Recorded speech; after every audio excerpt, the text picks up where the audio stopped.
Everyone. Okay, great. So item G4 is our update number 11 regarding our COVID-19 schools reopening. So I'm looking forward to sharing with you all tonight. And on this presentation today, we have our Director of Student Services, Eric Sable, Julia Wolcott, Director of Curriculum and Instruction, Principal of Whitehill, Matt Catanzarede, and myself.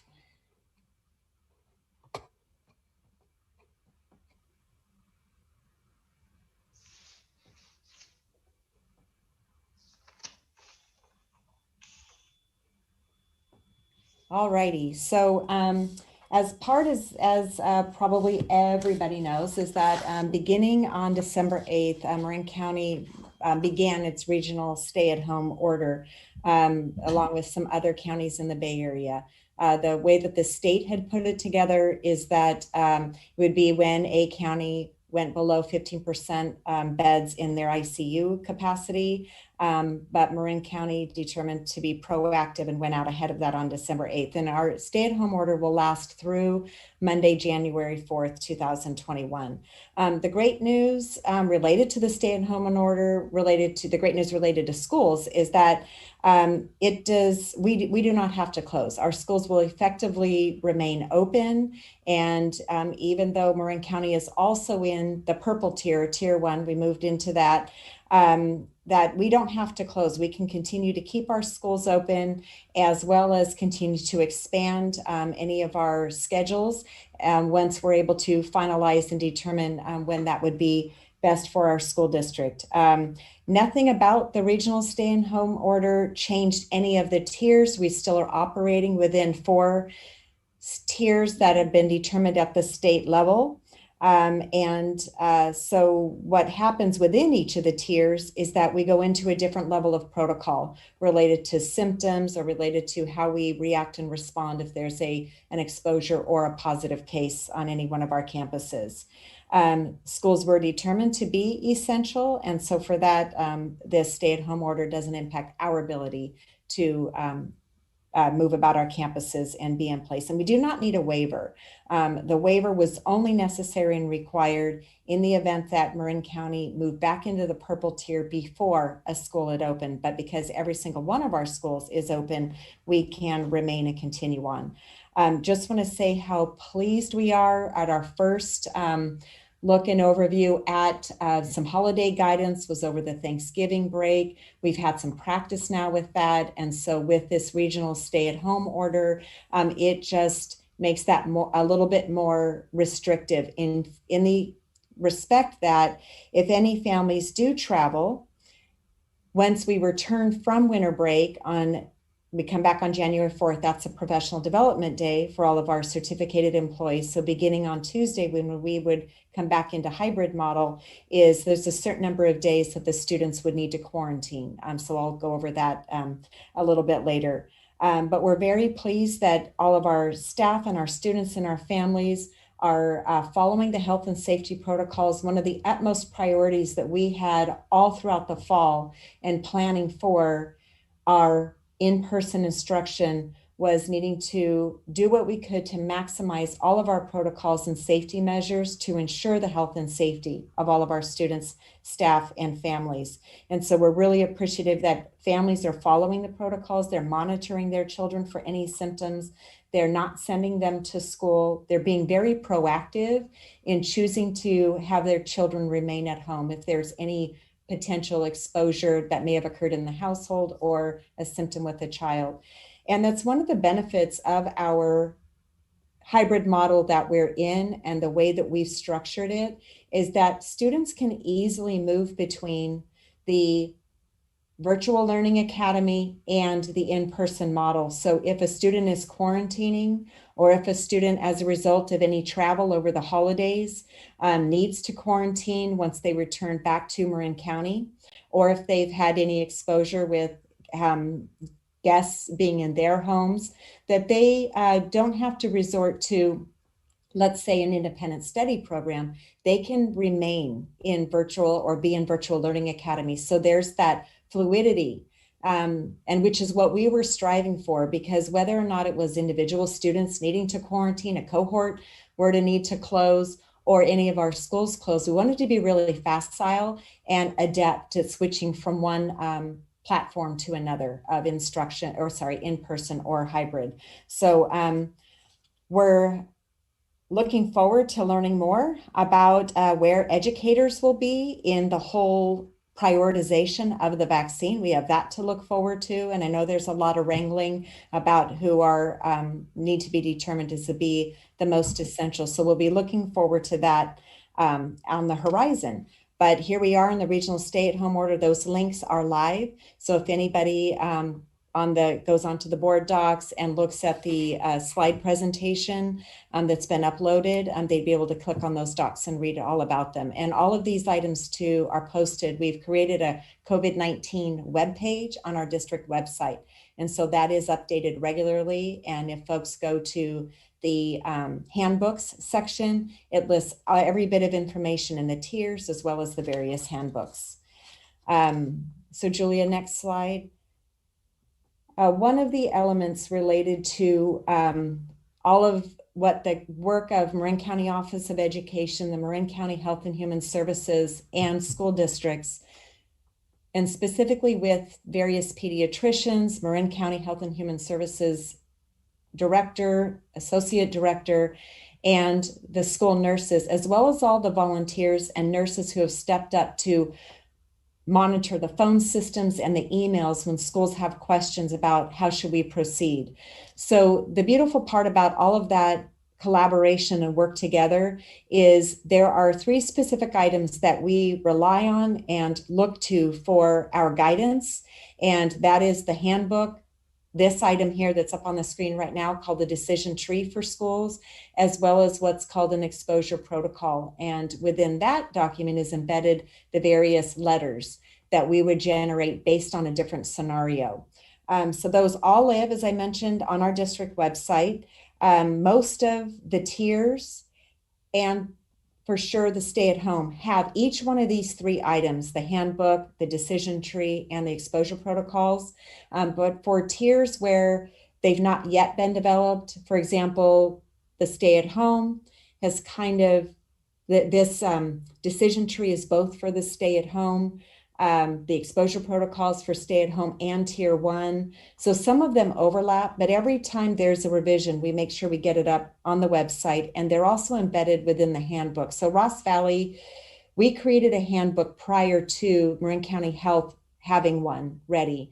And so now every time we get the update from Marin County Health, we take a look at also making revisions to our own district handbook. So what's up on our website is the melding of the 2, the Ross Valley handbook and the Marin Health and Human Services handbook. And so those are items, they're downloadable, everybody can access. So related to this specific stay-at-home, the regional order, let me just be sure, I think my screen's going off related to the agenda. Can people still see the agenda here? No, right now it's showing in the flow sheet. It really is. Okay. All right, great. All right. So hopefully it says I've lost authentication to the server. So hopefully when we go back to the agenda, it'll still be there, but I may have to log in. So what this specific decision tree does is every time when a parent contacts the school or the teacher to let them know that there is something going on, this helps us to know exactly how we need to respond. Not much has changed from the tier 2 decision tree to the stay-at-home. What they did is they took some areas and made them more clear and broke them apart. Some of them, if you go look at the decision trees in the various tiers, they're very detailed, and there's a lot of information on them. The good news is these have links that we can go and look up any of the updates, and then we know how to proceed. We don't in Ross Valley make hardly any decisions related to a closure without contacting Marin County Health.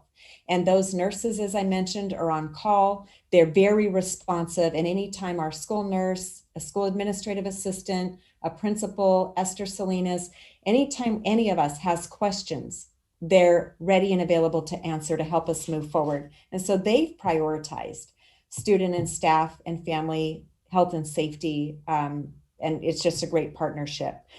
So again, but it is imperative that we all follow every one of the bits of guidance, because if we want to keep our schools open, then we need to be sure that we don't have COVID coming onto our campuses. And that's one of the other reasons, as I mentioned on the previous slide, it was very important for us to have fluidity between being able to move back and forth so that everybody was familiar with the distance learning. And then anytime individuals or a cohort or a class or a school or the district needs to revert back to distance learning, we're ready to do that very nimbly.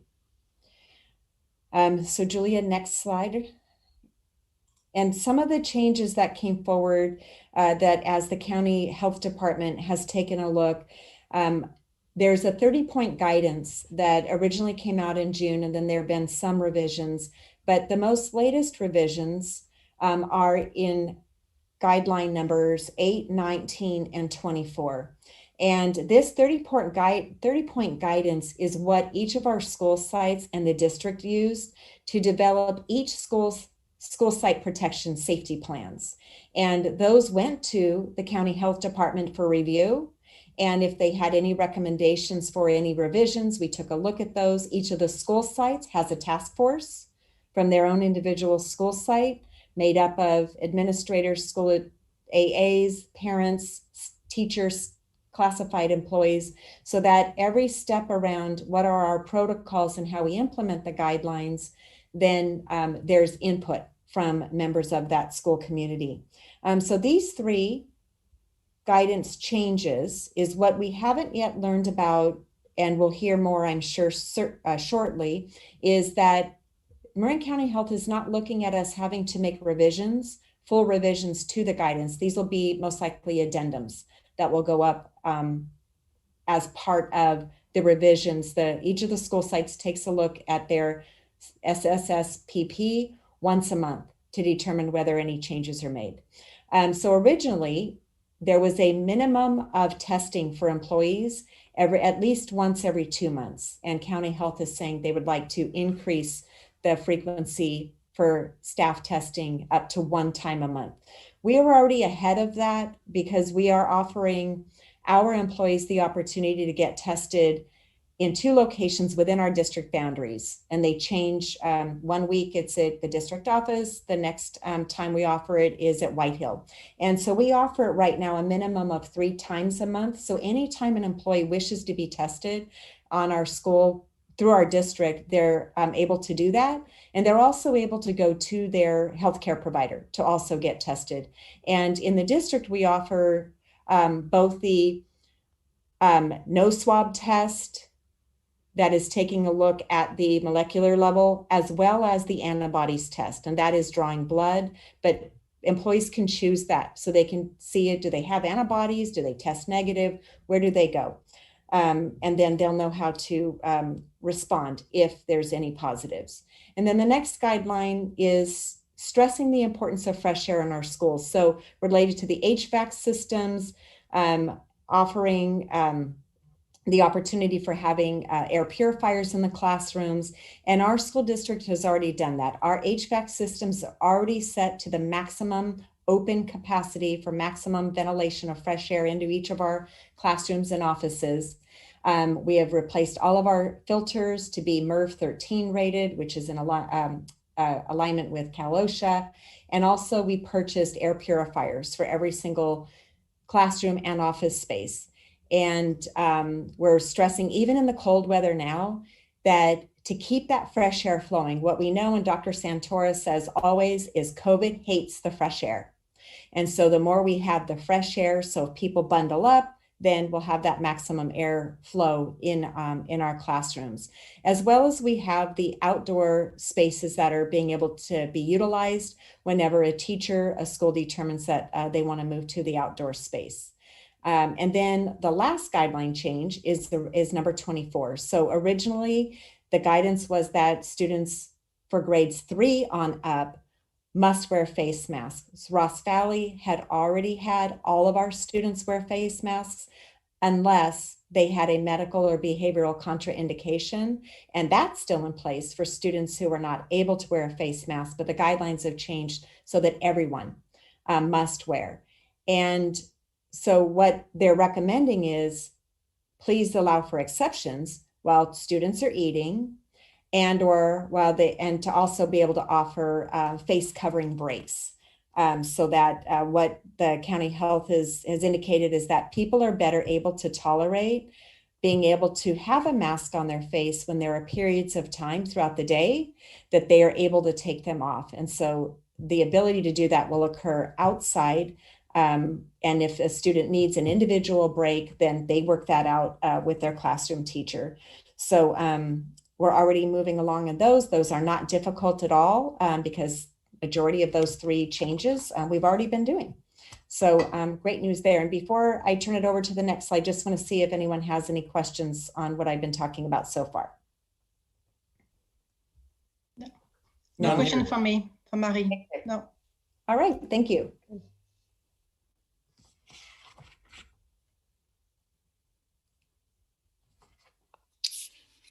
Okay, quick calendar update. It would be tempting to not look in the rearview mirror and see and note all the incredible things we've accomplished as a district and community. You know, launching the year in virtual fashion, bringing back some of our special ed classrooms at White Hill and Brookside 5 days a week, starting early October. White Hill 6th grade coming back late October. TK through 5th coming back hybrid in early November. And the beat goes on moving into 2021.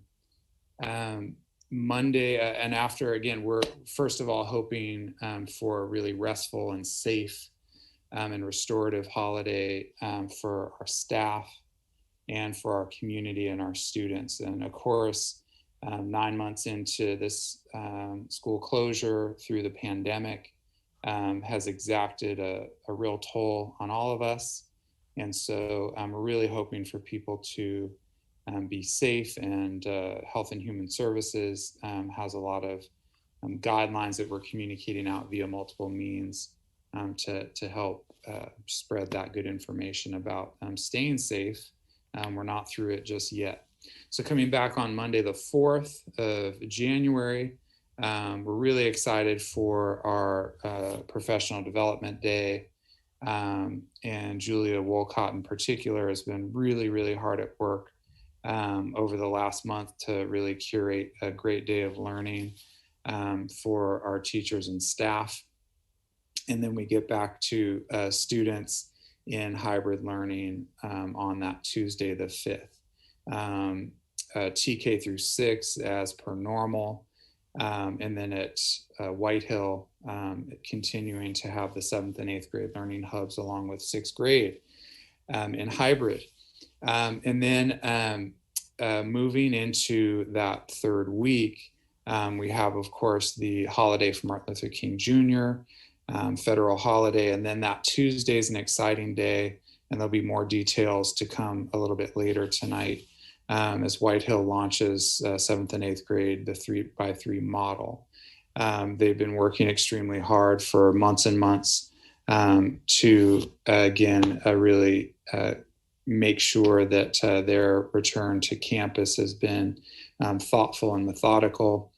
And then after that, again, we're going to head off into the wilds of January and February, hopeful that we can continue to build on the incredible success of this fall in getting our kids back to campus and really squeezing out as much as we can from a really challenging situation.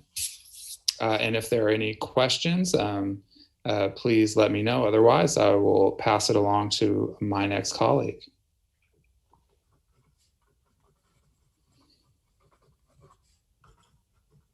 All right. So I am just going to talk to you a little bit about our upcoming January 4th PD Day. We're very excited about this day.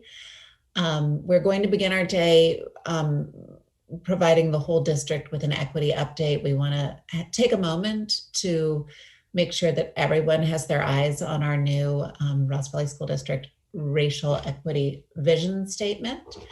And then at the elementary level, there are several parts to the day. We're going to be working on trauma-informed teaching and practices. This is something Autumn Arbery, who's a White Hill counselor, provided instruction on this at the beginning of the year. And teachers really appreciated the opportunity to think about the situation that we have our kids in right now and the importance of recognizing all of the social emotional needs of our kids and what practices they can put into place that really support students and keep our students engaged in school while their well-being, all of their well-being at front and center. And then also at the elementary level, general ed classroom level, we're going to be doing some data analysis. We use F&P, which is a way of measuring students' reading level, and they're assigned a letter level with their F&P scores. And we have, this is what we call our local benchmark assessment data. So we have scores from November of 2019, and we now have scores from November of 2020. So we're able to do a comparison there and begin to look at whether or not we're seeing any kind of a COVID slide. I think I've mentioned previously that a lot of the research that's out there, though, is saying that there is not as much learning loss as was anticipated in the area of English language arts, but a little bit more concern in the area of mathematics. And so to that end, we're going to take some time to really focus on the mathematics, identify essential standards for each grade level, and talk about accelerating instruction. And the idea here is that kind of a former way of looking at things is that you would diagnose students to see where they are and then remediate. But when you do this, it's really kind of taking a step backwards, and using these large diagnostic tools can leave kids feeling pretty disheartened themselves because they end up taking an assessment where there may be a lot of content that they don't understand. And so really identifying what the most important standards are in mathematics, and then teaching into the grade level standards. But as you do that, knowing the progression of mathematics so that you can know what kids need to know to be there and ready to engage in mathematical tasks around their current grade level standards. So looking forward to a dive into that. There's also going to be some site-based work that's connected to all of that other district work, where our elementary principals are going to introduce a student re-engagement template and some protocols that go along with it, which they took what's been done at White Hill and have spent time working together with me and with Eric to kind of retool the tool for elementary. And then our teachers are going to practice using that tool.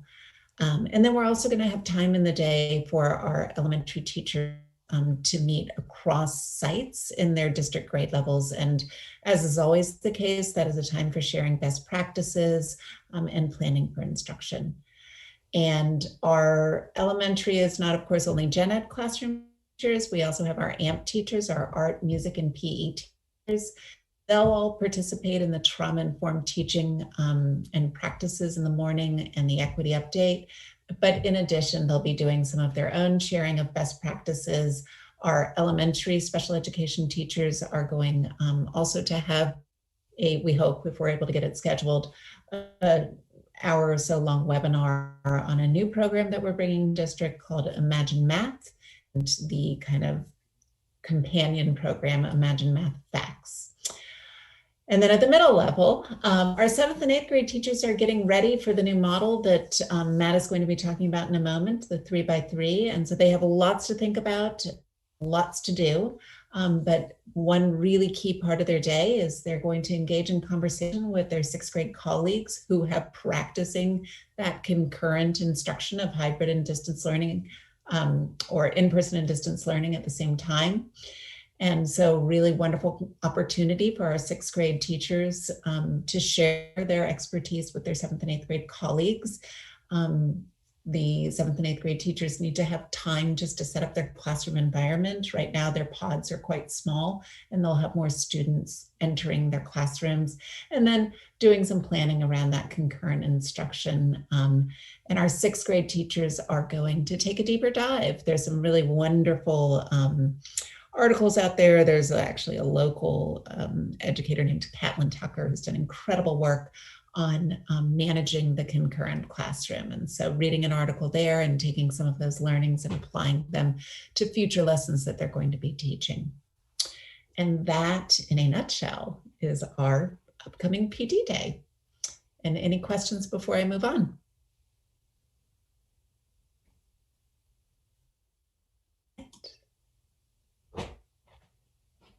Alrighty, so as we've been talking about for a very long time is planning for a phased return to the point where we will be able to move back into a full return, kind of like how we started talking about originally, like our pre-COVID days, but with a whole lot of new knowledge about flipped teaching technology tools, maximizing efficiency and effectiveness.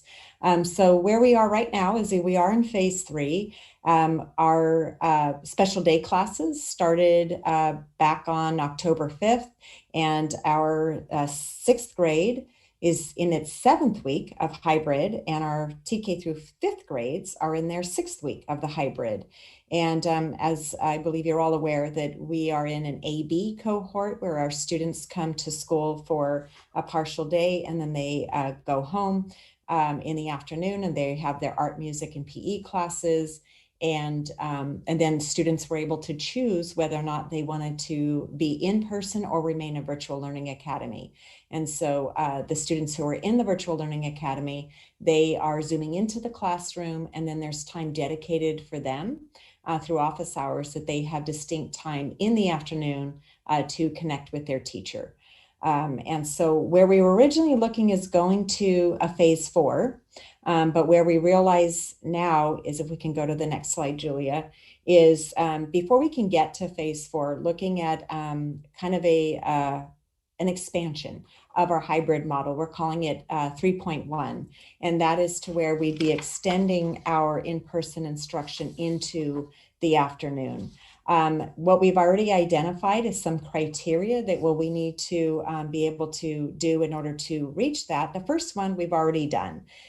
Just as we were beginning our in-person instruction, we were already beginning to talk about this phase 3.1, or how to expand. And all of our students and staff have done an amazing and a fabulous job of acclimating to the protocols. Not to say they're easy, not to say everybody loves them, but with the hand washing, the face covering, social distancing, not gathering. So everybody is getting used to the different way of being around each other, but they've all acclimated. Our kids are doing a fantastic job of wearing their face coverings, and everybody is super kind and super gentle with each other around if there are any reminders needed. I've been loving going out to the school sites, have helped out at the recess time, where being able to see the kids, they're still interacting, they're still playing. It's so much fun, so fantastic to have kids back on campus. Some of the other elements related to the criteria, we haven't yet been able to finalize. So we're still working on filling our vacant positions. And these, what halted our ability to begin our hybrid model was, at that time, back when we originally planned to do it, we experienced a major a teacher staffing issue that we had to work through. We resolved that. We don't have any right now classroom teacher positions that are vacant. We were able to secure, we have a long-term sub coming in at the end of the month. We'll be doing some overlap at one of our schools. But where we are right now is really filling the classified positions. So when we look to expanding the day, that's more time for the kids to be on campus. We have to give them another break. And we also need to make sure our teachers are getting a break. And so we're looking to fill these classified positions we have.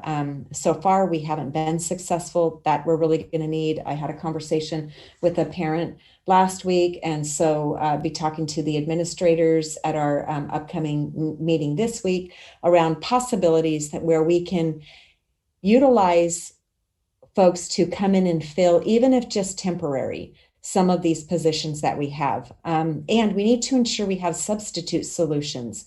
So right now, one of what we did is we created on the substitute side what we're calling a guest support teacher. So we're utilizing those folks to help support these vacant classified positions. And then in the event that a teacher who is working in person must quarantine or isn't feeling well, has to be absent from work due to, who knows, a medical appointment, let's say, that there are folks who can come into the classroom and take over for them. And so looking at ensuring that we have those substitute solutions. Right now, we've got the folks who can come in, but as we all know with human nature, that if a person isn't utilizing frequently, for example, the platforms that we're using, then they might be starting over every single time that they go into a classroom.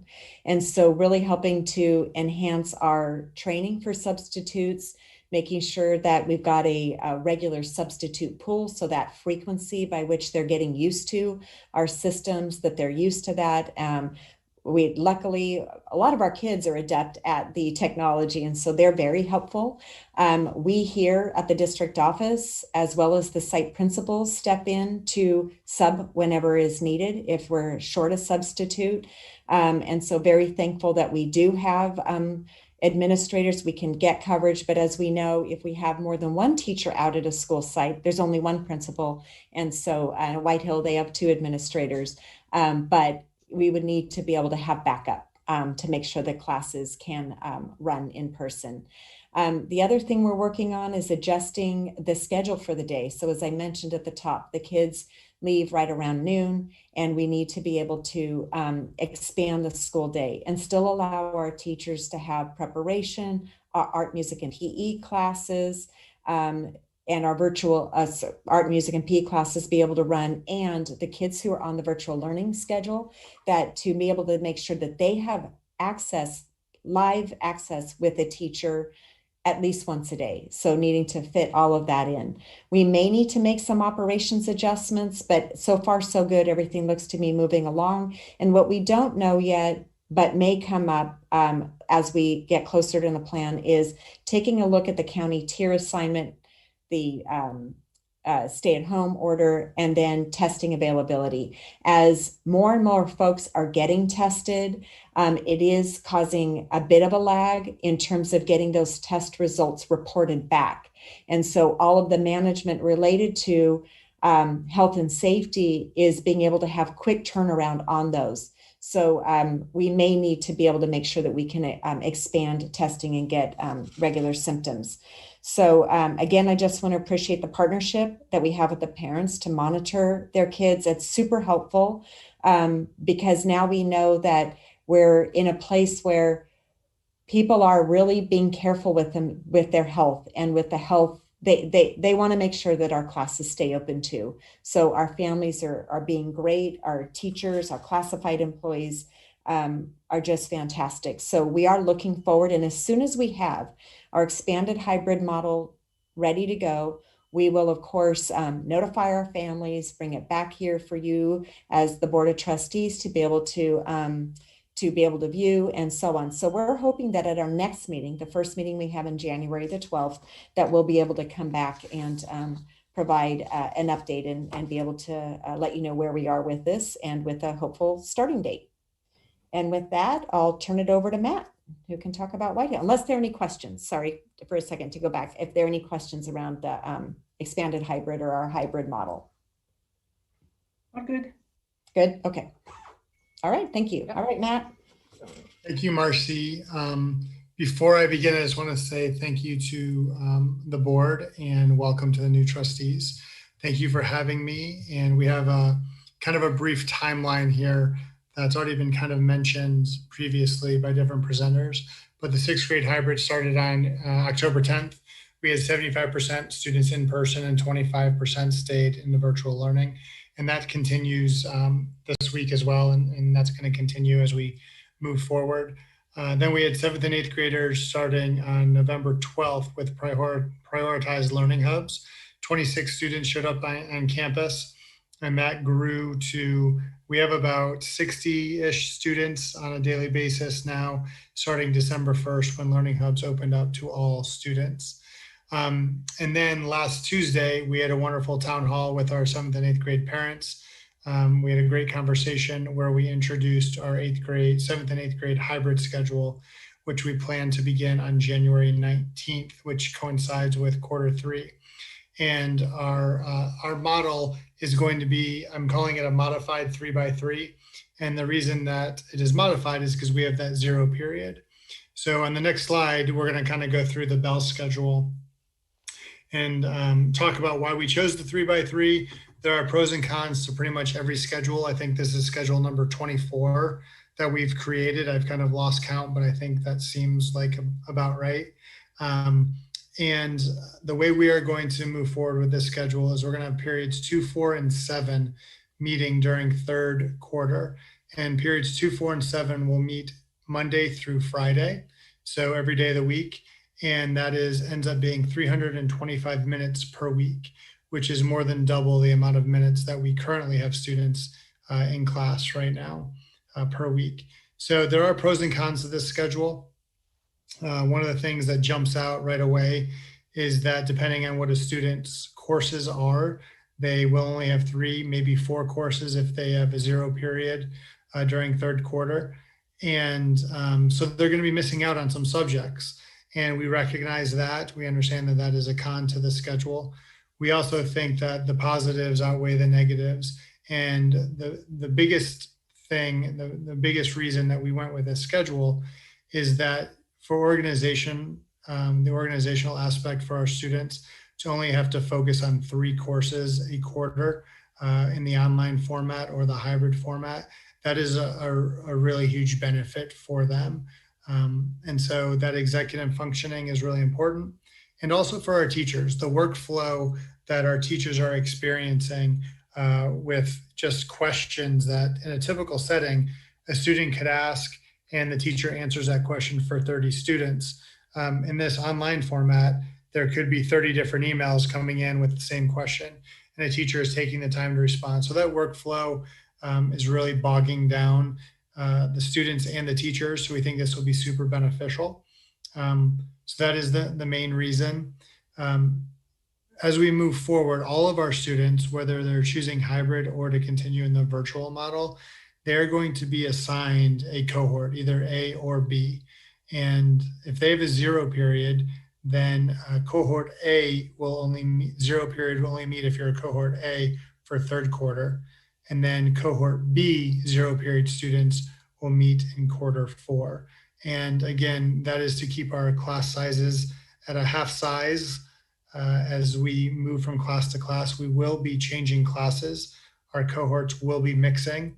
So it gives the closest thing to the real school environment as we move forward in the hybrid model. So that's kind of the hybrid in a nutshell. Q4, periods 1, 3, and 5 will meet. And that's how that is going to work. We will not have lunch on campus. It'll be a grab and go lunch, and then some independent work time at the end of the day. Are there any questions about the White Hills hybrid schedule as we move into that? Matt, this is Shelley. Could you just say a little bit more about the cohort mixing and how many mix and how that works? Yeah, so that's a great question, and we're following the guidelines that the district or the county put out, and the county put out guidelines that made it pretty clear that in middle school and high school, cohorts could mix. So the way this is working is we've pretty much divided our students into 2 groups, an A and a B. And every class will have half size. So if a normal class size is 30, then our classrooms actually can hold about 15. So with the 6-foot distance and things like that. So I want to make sure that I recognize Maria Lubomirsky, our assistant principal, because she has really been working hard and creating those cohorts. And it's a little bit different than elementary and a little bit different than sixth grade, especially, is that since we are mixing, just because we have half the students on campus, we have to do that. We have to actually look period by period, teacher by teacher, to make sure that we only have a half class size. So every time we may have a class, a third period English class that has 16 students, that's too many. So as you move one student from cohort A to B to even that out, that has a trickle down effect. And we have to then look at all five of the five different classes of that student to make sure it didn't impact a different class. So Maria has been working on that, and we're looking to notify families this week. And we think we're gonna get it done to notify families what cohort they're gonna be part of. Thank you.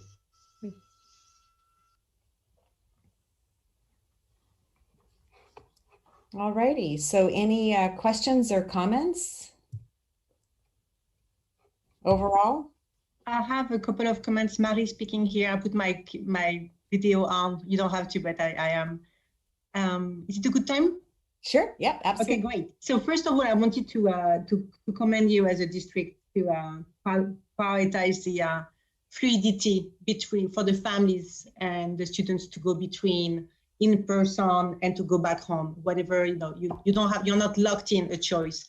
And I know many districts are locking families, so I do appreciate that. I think this is you've worked very hard for that, and I think this is absolutely fantastic. Thank you for that. And Julia, I really do. I'm excited to hear about your PD day on January 4. I think it's going to be very good for the staff. I want to hear more.